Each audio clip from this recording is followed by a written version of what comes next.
সম্মানিত ভাই সব, যারা কৃষকদেরকে অপছন্দ করেন তারা দেখেন কৃষি কাজ করতে কতটুকু যে কষ্ট হয়। একজন কৃষক সে তার ক্ষেতে বাম্পার ফলনের জন্য কি পরিমাণ কষ্ট করতেছে দেখেন, যে প্রচুর পরিমাণ কষ্ট। এই মাথা সমান উঁচা ক্ষেতের মধ্যে এই বিষ প্রয়োগ করতে দেখেন। এখন পোকের আক্রমণটা কতটুকু হলে একজন কৃষক সে ফাঁকা ধানের মধ্যেও বিষ দিচ্ছে দেখেন। এই যে এই পরিমাণ ধান, এই যে ধানগুলো আমার হাতে দেখতেছেন, এগুলো কিন্তু আমি মাটির সাথে মিশে যাওয়া ধানগুলো থেকে নিয়েছি, কারণ যেগুলো ধান পোকা কেটে ফেলে দিয়েছে। কারণ দেখেন পোকার আক্রমণ কতটুকু, একটা ছড়া থেকে যদি এই পরিমাণ ধান, কথার কথা এই পরিমাণ না, ধরেন এখানের অর্ধেক ধান যদি ফেলে দেয় তাহলে প্রতি কাঠা প্রতি কি পরিমাণ ধান তাহলে পোকা কাটতে পারে। এই জন্যই তো কষ্ট করে কৃষিক্ষেত্রে এই বিষ প্রয়োগ করতে হচ্ছে। দেখেন একবারে ধান কিন্তু এখন আর সর্বোচ্চ এখানে এই ক্ষেতগুলা আপনার কাটার সময়ের আগ পর্যন্ত 10 থেকে 12 দিন সময় লাগতে পারে। এরপরে এই ধানগুলো কিন্তু কেটে প্রত্যেকের বাড়ি বাড়ি চলে যাবে। যার যে ক্ষেতের ধান, মানে প্রত্যেকের যার ক্ষেতের ধান তার বাড়িতেই চলে যাবে, এরকম আর কি কথাটা বলতে চাচ্ছিলাম। আচ্ছা যাই হোক, এখন দেখেন ধানের কালারটা সোনালি কালার কিন্তু প্রায় চলে আসছে এরকম আর কি। কিছু কিছু ধান সবুজ এখনও রয়ে গেছে। আর অল্প কয়টা দিন পরেই কিন্তু প্রত্যেক কৃষি জমি প্রত্যেক কৃষকের বাড়িতেই চলে যাবে, এরকমটাই হবে। কিন্তু এখন পোকার এত পরিমাণ আক্রমণ যা সহ্য করা যাচ্ছে না, যার কারণে কিন্তু ক্ষেতের মধ্যে বিষ স্প্রে করা হচ্ছে। অনেক কষ্টসাধ্য ব্যাপার এটা, কিছু করার নেই। তো আল্লাহ যদি এইসব পোকার আক্রমণ থেকে যদি রক্ষা করে, হয়তো বিষ ছাড়াও পারে, আর বিষ দেওয়ার পরেও আল্লাহ এটা একটা দিতে পারে, নিরাময় দিতে পারে। আর এটাই আল্লাহর একটা পরীক্ষা, যে আমরা আল্লাহর এই পরীক্ষার ভিতরে কতটুকু ধৈর্য ধারণ করে আল্লাহর এই পরীক্ষাগুলো নিতে পারি। কারণ এটা তো সাময়িক সময়ের জন্য একটা ফসল, বা সাময়িক সময়ের জন্য একটা রিজিক। আর এটা হয়তোবা যে কোনো মুহূর্তেই যে কোনো কারণে আল্লাহ আবার নিরাময় করে দিতে পারেন বা নিরসন করতে পারেন।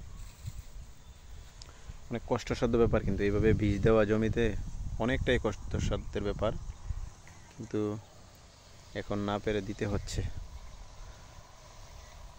দেখেন কি পরিমাণ কষ্ট, একটা ক্ষেতে বীজ দিলে কি পরিমাণ কষ্ট যে হয় একমাত্র কৃষক ছাড়া আর কেউই বুঝবে না এটা।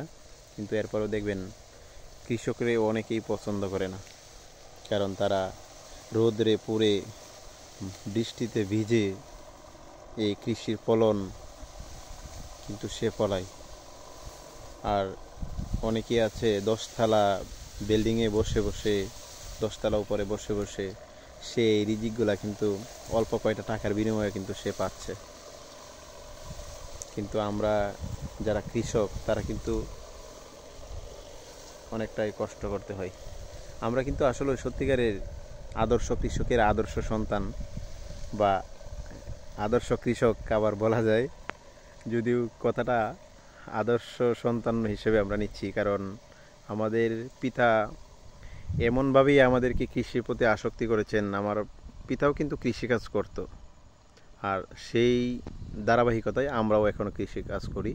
যেহেতু আমার পিতাকে আমরা বা আমার আব্বাকে আমরা আদর্শ কৃষক বলি, এই কারণে আমরা আদর্শ বাবার আদর্শ কৃষকের সন্তান আমরা বলতে পারি। এটা কিন্তু তেমন ইসের বিষয় না। যাই হোক, আমরা যিনি কৃষিক্ষেত্রে ধান ক্ষেতের ভিতরে বীজ দিচ্ছেন, আমরা ওনার রিয়াকশনটা জানবো এখন। দেখেন কি পরিমাণ ধান, আল্লাহু আকবার। প্রতিটা চড়াতে এত পরিমাণ ধান হয়েছে, আল্লাহু আকবার, আশা করা যায় না। অল্প কিছুদিন আগে কিন্তু বন্যায় এই জমিগুলা কিন্তু প্রায় তলায় ফেলছিল, এরকম একটা ভাব ছিল। কিছু জমি প্রায় নষ্ট হয়ে গেছে, অনেক জমি। আর এর ভিতরেও কিছু কিছু জমি যেগুলো আছে অনেক সুন্দর ধান হয়েছে। আমরা কিন্তু এই মুহূর্তে আমাদের এই যিনি বীজ দিচ্ছে ক্ষেতের মধ্যে ওনার রিয়াকশনটা বুঝবো, যে ওনার কষ্ট বা কি পরিমাণ বিষ প্রয়োগ করতে কি পরিমাণ যে কষ্ট, আর এই ধানটা ফলাইতে যায় যে কি পরিমাণ কষ্ট, সেটার রিয়াকশানটা ওনার কাছ থেকে জানবো। তো চলুন আমরা ওনার রিয়াকশানটা জেনে নিই। আমরা কিন্তু এখন ওনার রিয়াকশান সম্বন্ধে জানবো যে উনি মাথা সমান উচ্চতা ধানের ভিতরে এত পরিশ্রম করে বীজ দিচ্ছে। ভাই, আপনার কাছে আমি একটা প্রশ্ন জিজ্ঞেস করতে চাচ্ছি। এই যে কৃষিক্ষেত্রের ভিতরে আপনি ধানের ফলন তো অনেক সুন্দর হয়েছিল মাশাল্লাহ, কিন্তু এখন আপনি কিসের জন্য বীজ দিচ্ছেন এখানে বলেন তো একটু? বালি ফুকে কাটতেছে, হ্যাঁ ধান ধান বালি ফুকে ধান কাইটা ফেলা দিতেছে, যে এই পরিমাণ আমি যেটা আগে দেখাইছিলাম। তো উনি বলছে যে বালি ফুকে ধান কাটতেছে। ভাই, তাহলে এখানে মানে ফলন কিরকম আশা করা যায়? আপনি যে ফলনটা এখন বোঝা যাচ্ছে ভালোই হয়েছে, তবে বালি না কাটলে আরো ভালো হইলো। এরপরে আল্লাহর রহমতে পানি বছরে ভালোই হয়েছে। যাক, আচ্ছা, যাই হোক, মাথা সমান উচ্চতা এই ধানের ভিতরে বীজ দিচ্ছেন, আপনার কি পরিমাণ পরিশ্রম হচ্ছে এখানে? এই কৃষি কাজ করলে কষ্ট হইব, কষ্ট ছাড়া কৃষি কাজ করা যায় না। আচ্ছা, যাই হোক, উনি আপনার পিতাও মনে হয় অনেক ভালো ফলনের আশা করতো এরকম জমি থেকে, বা আপনাকেও এরকমটা শিক্ষা দিচ্ছে। তা আপনার তো এরকমটাই মনে হচ্ছে না? আপনি আদর্শ কৃষকের আদর্শ সন্তান। আমার বাবাও কৃষকই। যাই হোক, ওনার বাবাও কৃষক একজন। যাই হোক, সব ওনার রিয়াকশানটা জানলাম, যদিও সেটা কষ্টসাধ্যের বিষয় ওনার কাছে, কিন্তু এখন ভালো ফলনের আশায় উনি পোকার আক্রমণ থেকে রক্ষার জন্য উনি বিষ প্রয়োগ করছেন।